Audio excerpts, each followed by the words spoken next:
Welcome everybody to Coffee Hour. We have a special guest here due to the wonderful group here, but specifically Dan Acacia. So let's put a warm Coffee Hour welcome together for James Dickson. He is an independent journalist, and he's out there being bold in front of the Democrats and just trying to bring truth to all the conservatives. So he's doing a great job. Welcome. Thank you so much, Sheila. Thank you so much, everybody. You know, before I came here, I had to, I decided to shave my beard. It was just getting a little bit unmanageable. And now I'm kind of regretting I did because I look so much like James Hart that people might confuse us for one another. But you can still see the gray in mine, and he's fresh-faced. So we are different individuals. But I want to thank you all for showing up today. I mean, it's the fact that you guys would take time out of your day to be here at noon is kind of incredible. It's a minor miracle, and it just speaks to the strength of the group. And I think you all understand the opportunity we have in 26, right? Like, when I was a daily news reporter, let's say, I would always ask people at events I'm at, like, what would you be doing if you weren't here, right? And because that's always kind of revealing, like the sacrifice someone made to be at any particular place at any particular time. And so I think you guys are here for the same reason I am, because we see that Michigan is really on the brink right now. We're in a position where Michigan could go one of two ways. Either we return to sanity and it remains a place where by the time James is my age, people like him would still want to be here, or me and a lot of you are going to have to be looking for land in Kentucky or Tennessee or someplace else because were Michigan Democrats to run our state for 16 years, there wouldn't be a year 17. And so I just like to talk about the two different histories that are at play right now.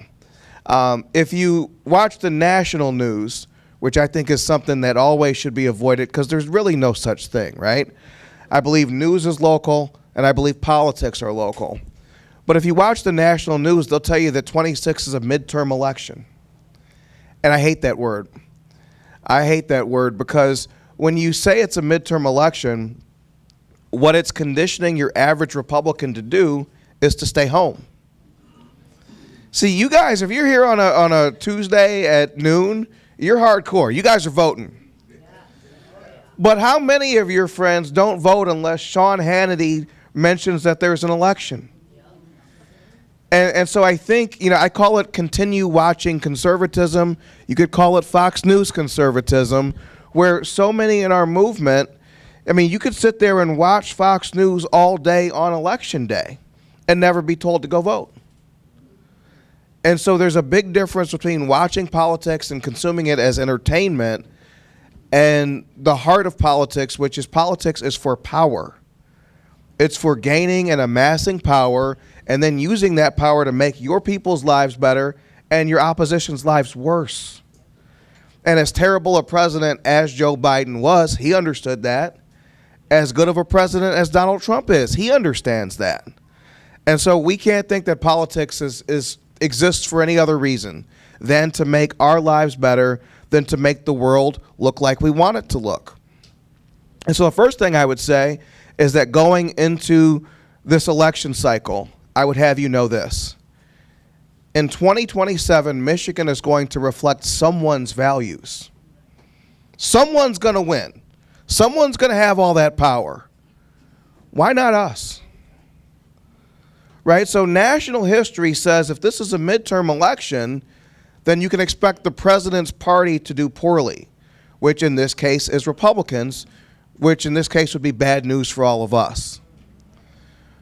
But I think Michigan history tells a much more interesting story. You have to go back to the 1960s to find a time when a governor of Michigan was followed by another governor from the same party. And that's not because George Romney had lost his election.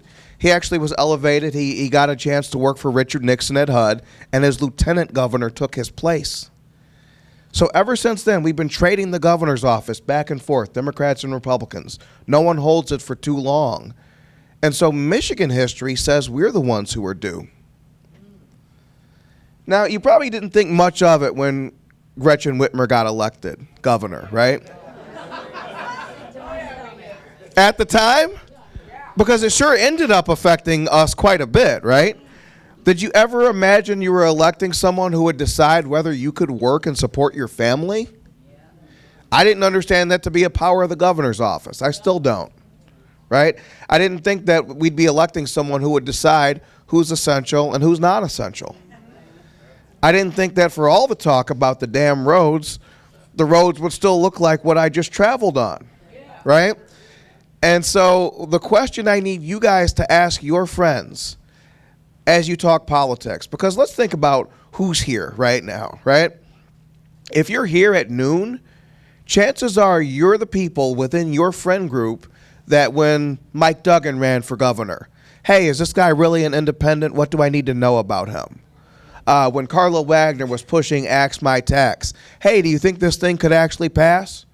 Probably in 2016, a lot of you, hey, what do you think about this Donald Trump guy? Could he really do it? You guys are the ones who get those calls. You might not have a selfie stick on you, but you are influencers in your own way. And so I need you to ask your friends, are you better off than you were 8 years ago? And maybe you are. Maybe by the grace of God. Maybe you've had a child, a grandchild, got a promotion, right? The things that God can give you. But as far as the things state government can do for you, you're not better off. You didn't get any free stuff. The roads are not good. So whether it's the damn roads, the damn schools, or the damn data centers, our lives are a lot more government affected than they were just 8 years ago. And I think we saw in 24, right? Whoever is the most pissed off group is typically the one who does the best on election day. That's us. That's us. If you look at the left, they're on like year 10 of Trump derangement. I mean, they were doing pink hats in 2017. They were trying to do red hats earlier this year. They're out of colors. They're out of colors. They're out of ideas. Look at how seriously and how hard they're pushing against efforts to roll back non-citizen voting. Why would that be? Why would that be, right? That tells me they're on the final frontier. That tells me they have no more, and I hope it remains proverbial bullets left to fire. Non-citizen voting is it for them, and were that door to be slammed shut, what's their next move? So Democrats are kind of maxed out. I think about this woman I would see in Oakland County when I'd be giving a speech, this woman, Victoria King. Turns out her name should be Victoria No Kings. And so, you talk to her and, she's running for a probate judge position in Oakland County.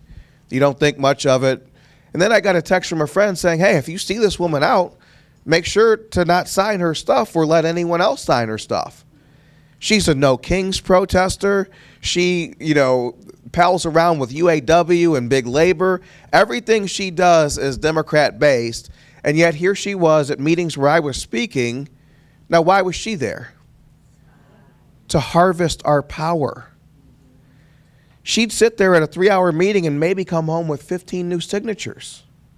Why was it worth it for her? Because if she wins, then she's not just some weirdo running for judge, she's an elected official. If she wins, she's now in the pipeline where when a future governor who's a Democrat needs to make an appointment to the Supreme Court or the Court of Appeals, now you're in that pipeline. Victoria King understands something. We don't have to like her tactics, but she understands something that every Republican needs to, which is that politics is for power. She showed up to harvest our power. And so that's what this real Republican learned from a fake Republican. And you look at what's happening in Congress, and you see people, like, think about how excited we were in 24. You elect Donald Trump. Not just do you reelect him and create the most unlikely comeback story probably in U.S. history, But you also give them the House. You also give them the Senate. You give them the popular vote. You give them as much power as you could want a president to have, and look at what Congress has done with it. They won't even pass the SAVE Act. That's like, it's not just 80-20 among Republicans. It's like 80-20 among people. The idea of closing the door to non-citizen voting, because every one of them who votes cancels out one of us who votes. I think about that illegal voter, Ho Ching Gao, the guy who voted in Ann Arbor in 24. His vote, and his vote counted, by the way, his vote canceled out one of yours. Now, I was in touch with the Secretary of State office. They assured me that my vote personally wasn't affected. But can you say the same? Do you know? I was kidding, but yeah, it might have been mine. It might have been mine that was canceled out. And that's the uncertainty that's been created. And so when you look at someone like Jocelyn Benson, right, who's running to be our governor, you want to tell your friends something that'll wake them out of their Fox News stupor? Tell them this. Tell them that the lady running for governor is overseeing the election while she's running for governor. Ask them about the name Katie Hobbs. I'm sure the name Katie Hobbs looms large in all of our minds, right? Like, you had a woman who had very little popularity, seemingly, and somehow she wins the 2022 election while she's counting the votes. Who could have ever imagined such a thing, right? And so, we can talk about Jocelyn Benson and the bloated voter rolls. We can talk about Benson and the Southern Poverty Law Center, but start with something that's digestible and understood to the average person to be not quite right, which is that the woman running the election is running in the election. This is perverse. This is perverse, and there'd be no better fit, there'd be no more of a fitting end to her career in Michigan politics than to make her count the votes in an election where she loses. And that's actually happened before. This guy, Richard Austin, in 1994, he'd been Secretary of State since like 1970. He won in that. But then, term limits come. But really, the 1994 was John Engler. That was him going for a second term and brought a red wave with him. This was also the one that brought in the House Republicans. This was the Bill Clinton midterms. And these are the hazards of viewing it as a midterm, right? Because the other party did well. And this guy had to count his own votes. So we've seen it happen. And so don't let your friends think, I think anger is something that is a good motivating force. I don't think believing that everything was cheated and stolen from you is as helpful. So we have to get out of this loser mindset that says they're just going to steal it. There's nothing we can do about it. The bottom line, whether you look at Secretary of State, Governor's office, all of our problems, if you're going to change Michigan in 27, you have to win it to fix it. And that needs to be our mentality, is you have to win it to fix it. And so you're going to face cynicism from these friends who says, oh, well, the voting machines and all these things. I think there is a part of our psychology as Michigans where a lot of people identify more with the 22 election that we lost than the 24 election when we won. And so we need to challenge that thought process. We didn't just elect Donald Trump in 24, send him back to the White House. We also had the only state legislative body that flipped from blue to red when we won the Michigan House. And what that told me is that the Michigan voter was responding to specific conditions in Michigan.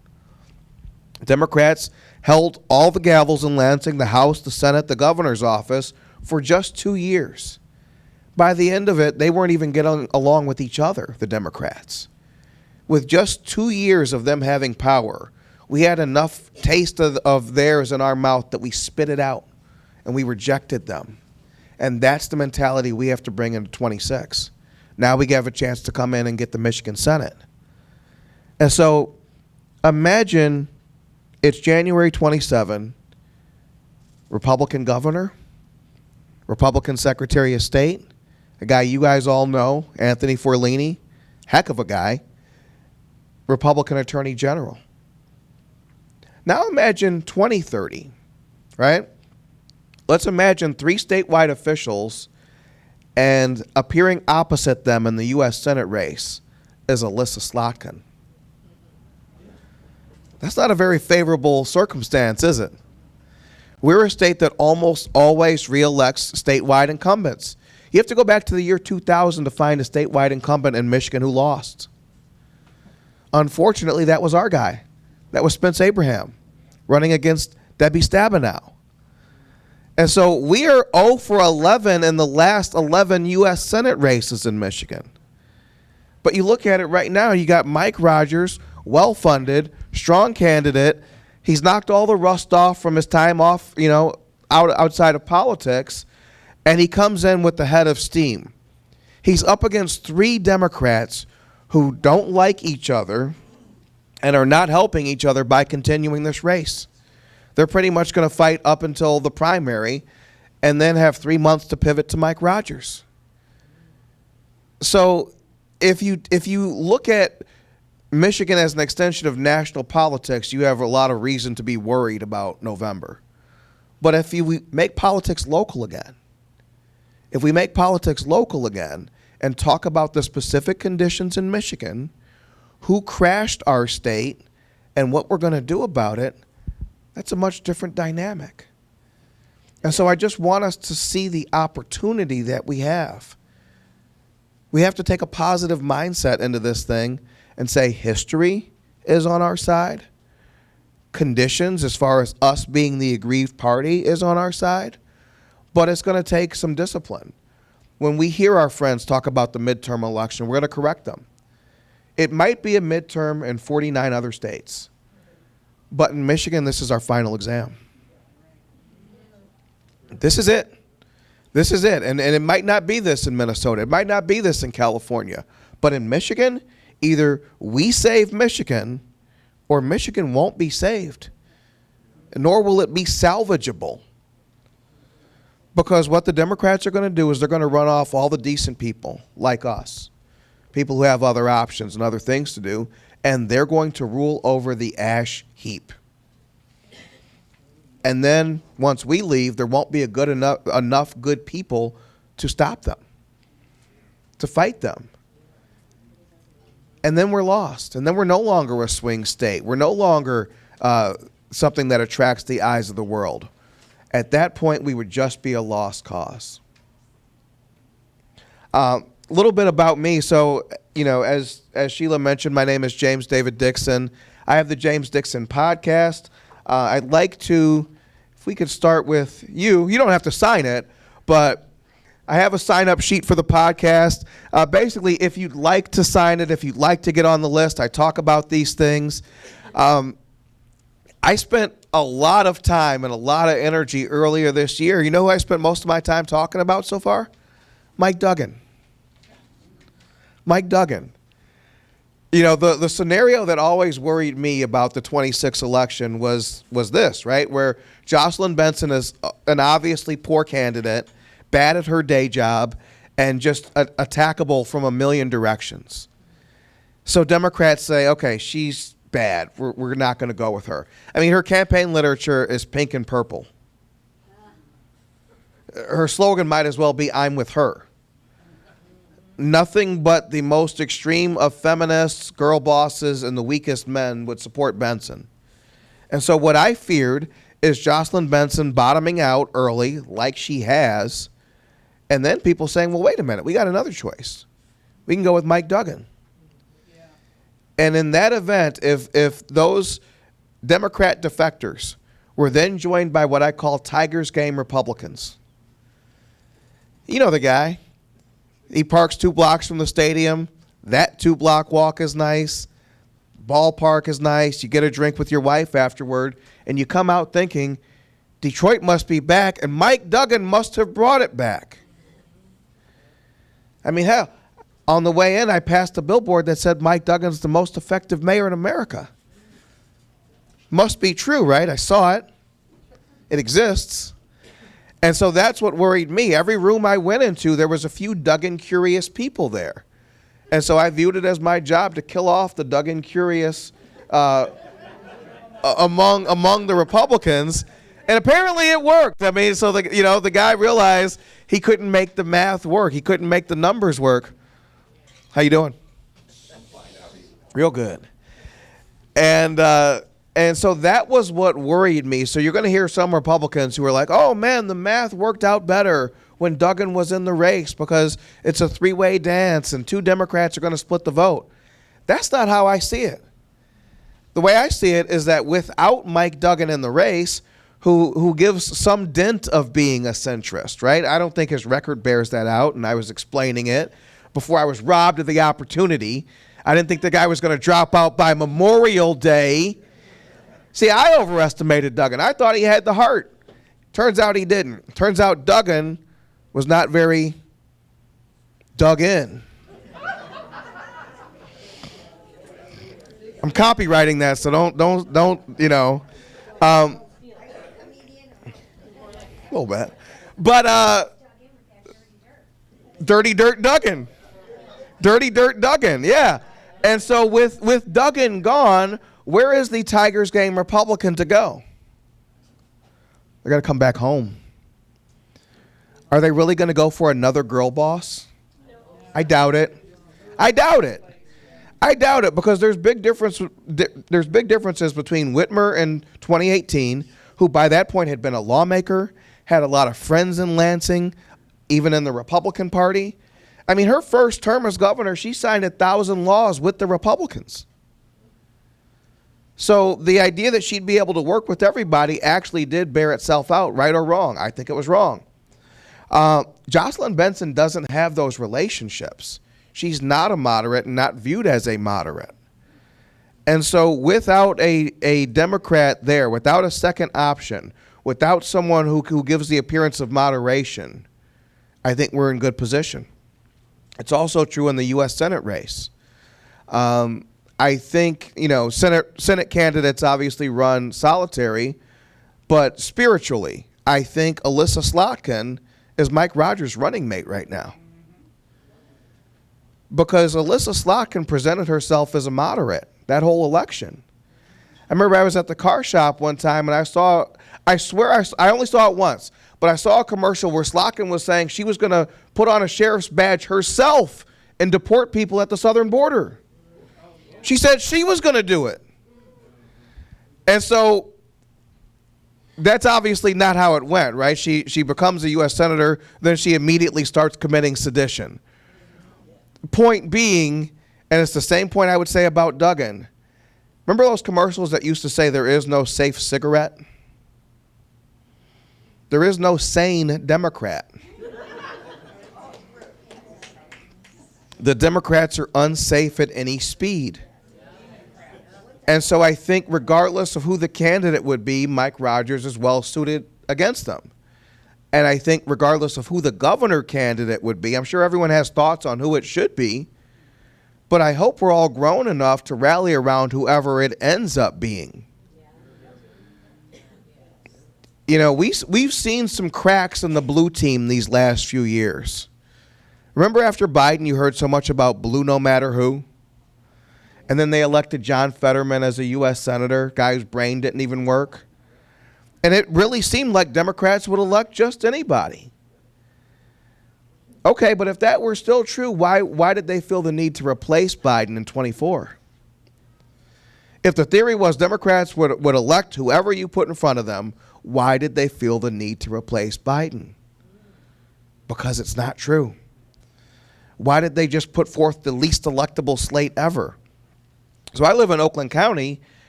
The attorney general candidate I did not want to see was Karen McDonald. You're telling me you got the county prosecutor of Michigan's second largest county who has profile after the Oxford shooting case, and you bypass that for some communist from Washtenaw County? It's stupid. They've made so many bad choices this year. So when you look at the history that says Republicans are due, when you look at the Senate race where you got 3 Democrats fighting to be tallest midget right now, and all of them are going to walk into the meat grinder in the general election. when you look at a governor's race where the only opponent is a girl boss who is unlikely to draw crossover voters, everything says conditions are ripe for success. The only question I have is, what's your role going to be? You know, if you're looking for a chance to knock on some doors, I'm with Americans for Prosperity Michigan. I'm connected with them. We have paid door knocking opportunities. You could be making $21 an hour to meet your neighbors and help save this state. So there's things to do, but I would ask you to look within, whether it is stroking a check, whether it is knocking a door, making a phone call, talking to your friends who maybe have the beliefs but don't always put the action behind it. All of us have some role to play in a Michigan we can live with. And with that, I thank you all for coming out, and if anyone has questions, let's have a conversation. Well, right there, can you hear me? There we go. So, taxation. It seems like that's been a talking point with Carla Wagner now. Seems to have been gone on by the wayside. Kind of too bad, but did appreciate her concern and highlighting taxation, particularly those that are, even the young people, to those that are more in their senior age. Mm-hmm. This candidate seemed to dodge my question as to, you know, will he be able to curb the addiction in Lansing? As you're probably aware, Matt Hall did a kind of a presentation at Mackinac that we're going to save you $900 a year. And then out of legislature, there was one, I can't quote the bill right now, $1,000 or $2,000. That's a slap in the face to many of us that are paying in the thousands, maybe at the local and state level. Do you have any perspective on that? Yeah, you know, they're trying to push some kind of tax, you know, property tax reform package in the Michigan House. Hall, you know, this is still right in the middle of the budget process, so he's trying to use that as a bargaining chip. Like, hey, if you guys want some things you want, make sure to, you know, eliminate the base property tax in Michigan. The problem is we have so many millages in Michigan that even if the base rate were to go down to zero, we'd still be paying a lot of property taxes because every time there's a police millage and a fire millage. And so I'm not opposed to millages like at every time and every place, but what I will say is this. If ever you see a millage on the May ballot or the August ballot, you should always show up and vote no. Most people who vote in November. And so if someone's trying to put something on the May and August ballot, they're trying to miss you. They want the appearance of democracy with the results of a very few, a chosen few, a specifically targeted few. So think about it, if I'm president of the school board and I'm pursuing a millage, I'd be fine if just me and my staff showed up to vote. Because if too many of you guys show up to vote with your questions and your ability to vote no, that might mess up my steez, right? And so I can't have that. So I only want the right people voting. And so, you know, there's an effort, Matt Maddock, one of my favorite reps, he pushed a bill to say all the millages have to happen in November. Unlikely to happen with Democrats controlling the Michigan Senate and the governor's office. And so what you have to appreciate kind of what you're capable of doing, right? And so the Michigan House is passing a lot of things to put the example out there that were we to have more power, if we had a favorable governor, if we had a favorable Senate, here's what we do. And so I think the law would be nice, but I think what would be more powerful is the social custom. And like, it's like abortion. Okay, you can have unlimited abortion, but how do you then make it unthinkable, regardless of how legal it is? Because if people don't want to do it, they won't do it. So we have to change our own wants and needs. And if we do that, we can change the political calendar in Michigan. And so that's what I'm trying to get is people involved, not just on an every cycle basis, but year round. You know, do you know whether there's going to be something on your August ballot where you live? You should, because if you don't know, it'll cost you money. Think about our friends in Roseville. 4,000 people in a community of 47,000, 4,000 people voted on a $175 million millage. It only won by 200 votes. So 21 people all called 10 friends and said, look what they're trying to pull on us, 210 votes, it would have failed. A few calls could have saved the community $175 million. The failure of those calls to happen is costly. Okay, so with us having open primaries, I was thinking how actually with Chris Swanson, Sheriff Swanson, primary and Jocelyn Benson, in some ways that's going to help the Republican Party because the Democrats are going to have to vote Democrat if they really want her to beat Chris Swanson. Or, I mean, I guess, because in other races without a primary, they can go and vote all Republican and vote whoever they want in the Republican. So I saw that the Ann Arbor IBEW was endorsing Sheriff Chris Swanson. So he's getting a little bit of headway with some of the unions. So I'm sure all those people are going to go out and vote in the primary, hopefully, and vote Democrat instead of trying to kill our race, which they do on a regular basis with this open primary nonsense we have. So what do you think? Do you think, I don't know a whole lot about him, and I've kind of looked him up just to see if he has any kind of chance in beating her, you know, because wouldn't that be something if, you know, she got beat in the primary? So, I mean, what do you know about all of that kind of stuff? I mean, I know we got to run our election, but I'm just trying to see what, because everybody just keeps talking about her. And I'm like, well, there's somebody running against her in the primary. Yeah, there is and there isn't. I mean, he's not going to win. And I haven't found these chaos operations to work on a statewide basis. It can win in a congressional district or something. It happened a few years ago on the west side of the state when they got John Gibbs in that Peter Meyer race. But I haven't found it to work statewide, A. And B, this year, everyone has a reason to vote for their own party, right? So Republicans, we're choosing our governor candidate. So we have multiple choices. That's reason for us to vote in our primary. Democrats are choosing a U.S. Senate candidate. That's reason for them to vote in that primary. So I think there's just a natural incentive for everyone to vote for the candidates they actually want and not try to do a chaos operation, which is unlikely to work statewide. It's just tough to scale something like that up. People aren't that smart, honestly. And so it's just tough to get people to vote at all, let alone vote for what I think is worst for that. Yeah, but they have to. They've tried it. But I can't think of a statewide candidate we've ever been stuck with because Democrats showed up to our primary, you know? I can, but I won't. Who? No, it's all right. Who? Who? I'm not telling. It's a secret. All right. We got stuck with a really, in my opinion, we got stuck with a really rotten candidate 4 years ago because of that. So. My personal opinion. I think she's thinking about Tudor Dickson, right? Yeah. You know, but the thing about 22, no, there was no candidate who was going to win. And that's just something we have to understand. You have to go back to 1962 to find a time in Michigan when a governor running for a second term lost in that bid for a second term.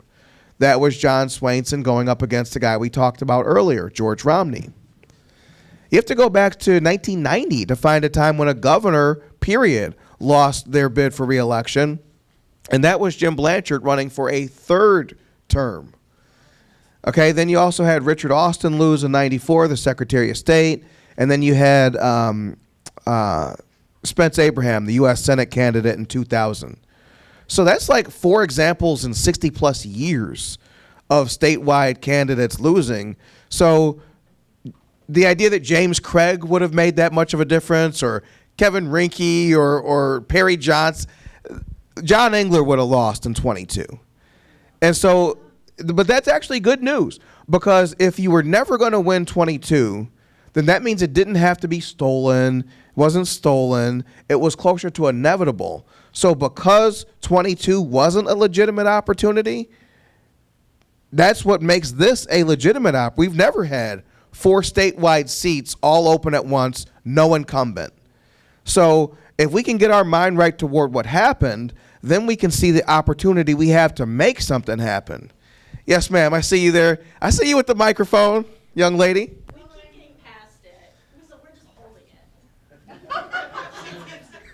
it. I have a question. You have one of those faces. It just looked like you would have a question, right? I do have a question. Yes, ma'am. I do have a question. So, we have a lot of people that are moderate voters. We have a lot of people that sit back and say, well, my vote doesn't count.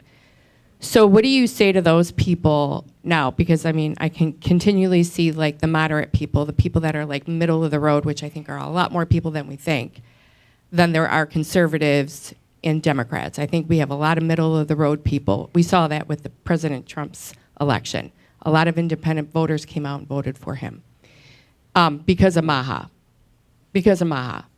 But my question is, how do we get those people off the fence? How do we get people that say, one, that their vote doesn't count, because we had issues in 2020.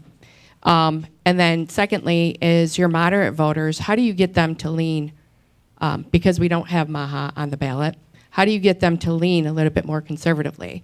Do you bring up data centers? Do you bring up, or do you just listen to them and let them talk and not really say anything? I think it's both. I think what the people you're describing, I think what they're really moderate about is they have a moderate habit of voting. It's not that they're holding out for moderate candidates. They just don't want to show up and vote in a lot of cases. And I think the reason I'm going on tour across Michigan to talk about these things is the same reason these people need to vote, which is that politics is too important to leave to politicians. And ultimately, our state, our communities, our country is going to reflect someone's values. So sitting out, it's like I heard a strength coach tell his football team, they were kind of loafing through the exercise. You ain't cheating me. You're cheating you. And so what a lot of people don't want to do is invest the time it takes to build the reality or the world they want. And so do you really want those things if you never put investment behind it? The Bible says that faith without works is dead. And so we got Democrats like Victoria King going for hours and hours, listening to guys like me talk. She's putting herself at risk of being swayed by me, all to gain a few votes at a time, a few signatures, not even votes yet.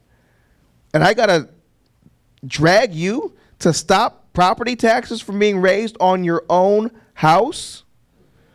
And I also think movement-wide, we need to move past the over-focus on Trump. I think Donald Trump is clearly an exceptional man. I also think he'll never appear on another ballot again. And so I met so many people in 24 who said, I'd crawl over broken glass to vote for Trump. I've never heard anyone say that about their kids. Ever. I did. I've never heard anyone say that about keeping the property taxes low on their house. So we need to stop trying to find someone who is so perfect that I support them in every way and support ourselves. Vote for you. Vote for you. Yeah. Thank you. No, what's your thoughts on these data centers? I don't like them. I don't like them. People say we need data centers. I'm not really big on we. You know what I mean? Like, it's like saying we need illegal immigrants. No, there's some people whose business models rely on it, but I don't really care about those people. Those people, if they want to do business, first of all, I'm not giving you anything to do it. You need to be more like asking me if I'm going to let you do it. I don't like the form or the function of how they operate. Do we need more AI videos? Do we need, what is the thing we just can't do without? And also, Michigan, already has some data centers, right? But I don't think the logic quite tracks that Michigan will be left out of the future if we don't physically have data centers in Michigan. As I understand it, we can access data from anywhere, right? It has to be stored somewhere, but not necessarily here and not in my backyard. And if you're going to do it, why not go to Detroit and Flint and places where people have left and big businesses have left, factories have left? Why not convert those? You know, it's like, and then you're talking about like all this green energy stuff, the solar panels and windmills. If those are our future, how come there's not one data center that runs on solar and wind? Why aren't they filling the building with solar panels, right? If this is just, it has to be part of the future, right? So it's all a lie. It's all ridiculous. If you want them, pay for it, manage to build it in a way that doesn't cost me and doesn't bring up my bills. We just need to be more selfish. And I think that was the appeal of Donald Trump, is that we've seen Donald Trump drive so many hard bargains for so many years. What we all wanted was the Trump dividend, right? Is like, maybe you wouldn't want to negotiate against Trump, but you knew he would get the best deal possible for himself. And so if you were in the same interest with him, you would get a better deal. We need to apply that mentality going forward. It's not just Trump. We have to find the Trump within ourselves that says, what's in it for me?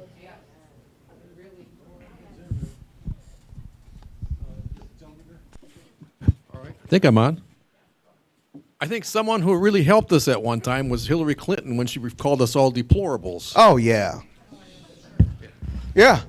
Yeah, I mean, you know, and so Jocelyn Benson is going to say things just like that. You know, she's putting up Pride Month posts. I mean, just leaning into all the stupid things you would want a Democrat to do. And she's also very close with Hillary Clinton. My friend Anna Hoffman calls her Jocelyn Rodham Benson. I think that's a good one. I think that one would work on the road as well. So these people are not what you think. Nobody's, you know, Mike Duggan was supposed to have reinvented politics, right? Guy didn't last till Memorial Day. You know, Larry Bird once said, the best respect is none at all. And that's what we need to show.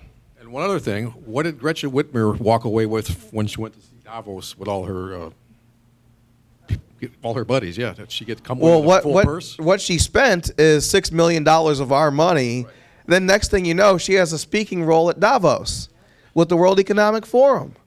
And next thing you know, we got a Center for Urban Transformation and a Center for Advanced Manufacturing. It's in Troy. Now, what could a Swiss nonprofit that writes nothing but white papers teach Detroit about advanced manufacturing? What they can teach Detroit is how to fire as many workers as possible and replace them with robots. What they can teach us is to denigrate the way men have made a living in this state for a century by calling those jobs dirty and dangerous. And so that's what they've given us. And so these are the kind of things we talk about. We just talk about who ran Michigan, who ran it into the ground, and why. If we talk about Michigan, we win.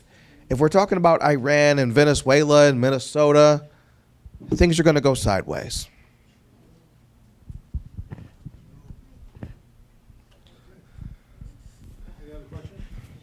I have a question. Yes, ma'am. Could Michigan go to something like an electoral college system for votes? Because it seems to me that all the big cities, especially in southeastern Michigan, vote Democrat. But if you look at the map of Michigan, it's all red. There's just few blue spots here and here, but those are the people that make the decisions. I think this is another great example of you have to win it to fix it. And so the reason we lose elections to those people is the reason you couldn't force a constitutional amendment like that down their throat. And so we have to amass our own power. Lance Griffin, you know, I'm sure you guys know Lance, 10X votes. You know, reach out to 10 of your friends, get them to vote, that kind of thing. Lance believes there's 1.7 million Republicans in Michigan who don't vote regularly. And that if 30,000 people reached out to 10 of their friends, we could turn Michigan red in a substantial way.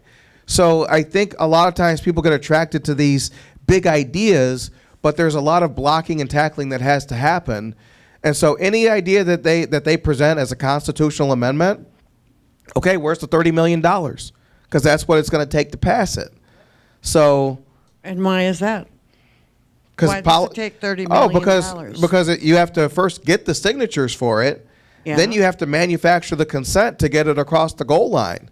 But if enough people are for doing this thing, it shouldn't be that hard. It shouldn't cost $30 million. But it does.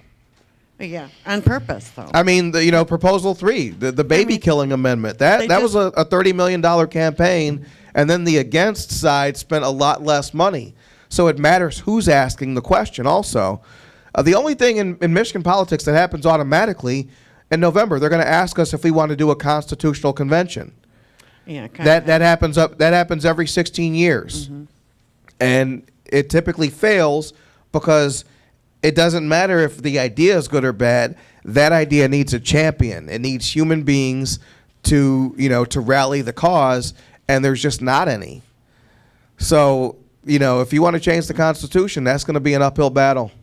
Yeah, well, I think it's something we should think about because this is ridiculous. If I lived up north, my vote doesn't count. It doesn't count because I'm going to be outvoted by the people all in the blue states, the blue areas. You just need more It's votes just- than them. Something needs to be done. That's what I'm saying. Something needs to be done. You have an idea for that? Good. Yesterday, I was talking to a candidate, a Republican candidate, who was, Yesterday, I was talking to a Republican candidate who was running in Detroit, okay, which is solid blue.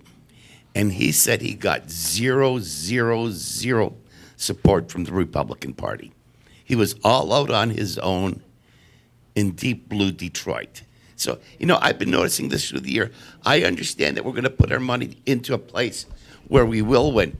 But how about taking on the attitude we can win in those places too? We got to do something about that. We can't just say, well, that's the way it is. Who cares? Well, that's what we've been doing now for many, many years. Well, it's not getting you anywhere. Dollars are scarce, though, and time is scarce.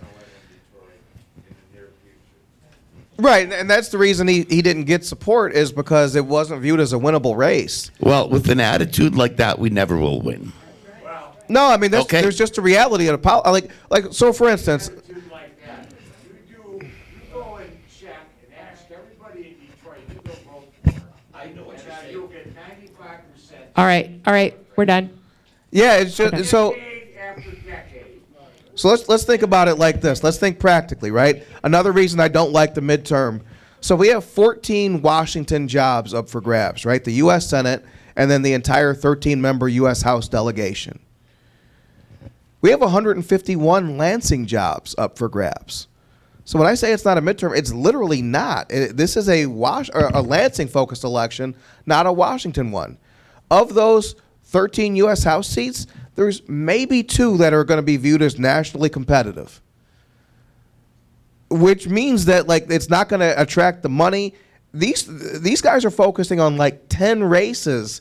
There are not 435 competitive races nationwide, and a Republican who's going to get support in a place like Detroit, exceptions can be made for the exceptional, but you have to prove it, and you have to have people who believe that you can do it. And that's the real problem I'm pretty sure I know who you're talking about. That's the problem that person's facing. Until you show some results, why would they invest?